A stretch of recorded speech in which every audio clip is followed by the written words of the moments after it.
বন্ধ থাকবো কালকের থেকে, পুরো মার্কেট, পুরো বিল্ডিং। ইমরানের পেমেন্ট ফারুক ছিল, কি থাকবেন? ফারুক ছিল, পুরো বিল্ডিং বন্ধ থাকবো।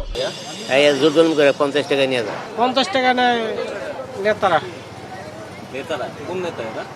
মানে হেরা কোন নেতা অন্য লোক ফাড়ায় নেয়।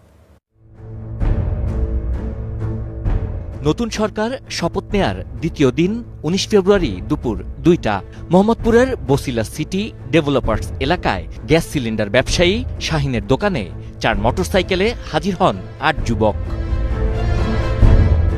দোকানের কর্মচারীর কাছে 2 লাখ টাকা চাঁদা দাবি করেন তারা। না দিলে গুলি করার হুমকি দেন। পরে দোকান কর্মচারীকে ইলেকট্রিক শক দিয়ে চলে যান ওই সন্ত্রাসীরা। ঘটনার পর থেকে দোকান বন্ধ করে রেখেছেন ওই ব্যবসায়ী। ভুগছেন চরম নিরাপত্তাহীনতায়। প্রশাসনের সাহায্য চেয়ে থানায় করেছেন মামলা। মানে সামনাসামনি চাঁদা চাইতে পারে না, বল কেনার ব্যাট কেনার টাকা চাই, মহাজনে দিয়ে যায় যেন কোনো ভেজাল না হয়। এরকম করতে করতে পরের দিন এসে কয় 2 লাখ টাকা দিবি নাহলে কবরে থাকি। এখানে ফারুক নামে একটা লোক আছে, উনি চাইছে আর কি। আমরা 2 দিন ভয়ে বন্ধ করে রাখছি, জীবনের হুমকি দেখেছি, মানে মারা ফেলা একবার টাকা।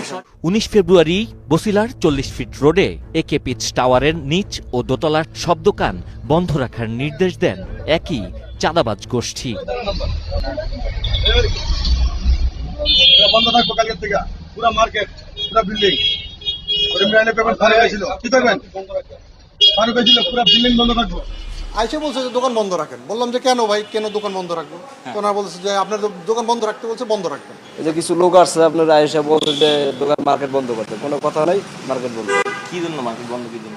এরা আমাকে ওইটাও ক্লিয়ার করে না যে আমরা জিজ্ঞেস করি ভাই কেন বন্ধ করুন, আপনারা কি মার্কেটের কর্তৃপক্ষ? কয় না।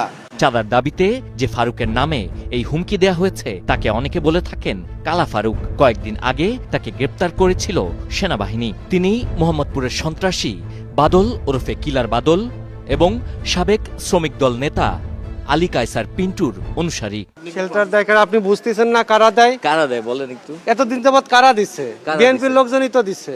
বসিলার সিটি ডেভেলপার্সের মূল সড়কের ফুটপাতে বসা দোকান থেকেও চাঁদা নেয়ার অভিযোগ রয়েছে ফারুক ওরফে কালা ফারুকের বিরুদ্ধে। দোকানটাই আমার আউট হয়ে যাবে, আপনি একটু গোপন কথা কই ভাই। 3-4 ছেলে আসে একসাথে। এই জোর জুলুম করে 50 টাকা নিয়ে যায়। 50 টাকা নেয় নেতারা। নেতারা কোন নেতা এটা?